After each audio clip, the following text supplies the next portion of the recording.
ഒരു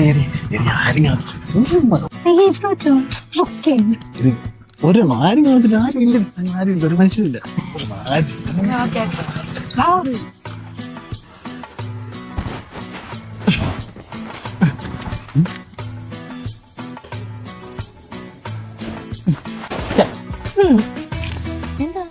ഒന്നുമില്ല. കൊണ്ടോ ഇതാറോ എന്റെ? അത് എന്റെ ടീച്ചറിന്റെ മോളെ കമ്പനി സ്റ്റഡിക്ക് വന്ന അല്ല അതാരാ? അത് എന്റെ ടീച്ചറിന്റെ മോളെ കമ്പനി സ്റ്റഡിക്ക് വന്നോ?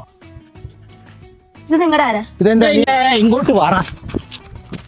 ഇവിടെ നിനക്ക് അവളെ അല്ലാതെ വേറെ ആരെയും കിട്ടിയില്ല. എടാ അവളുടെ അച്ഛൻ ഇന്ന് രമേശാണ്, നാളെ സുമേഷാണ് മൊണ്ണെ. എന്റെ മുത്തിനെപ്പറ്റിയാണോ നീ പറഞ്ഞേ? മുത്തല്ല അവള്, മുത്തുചിപ്പിയാ. നീ പിന്നെ അറിയും. ഓ, നിന്റെ ടീച്ചറിന്റെ മോള് നിന്നെ പരസ്പരത്തിലെ ദീപ്തിയാണല്ലോ. എടാ അവക്ക് സംശയരോഗമാണ്, അവക്ക് അവളെ തന്നെ വിശ്വാസമില്ല. അത് നിനക്കെങ്ങനെ അറിയും? അല്ല ചേട്ടൻ ചേട്ടൻ. എടാ അവിടെ എന്റെ എക്സാണോ? തന്റെ മുത്ത എന്റെ അച്ഛാടോ?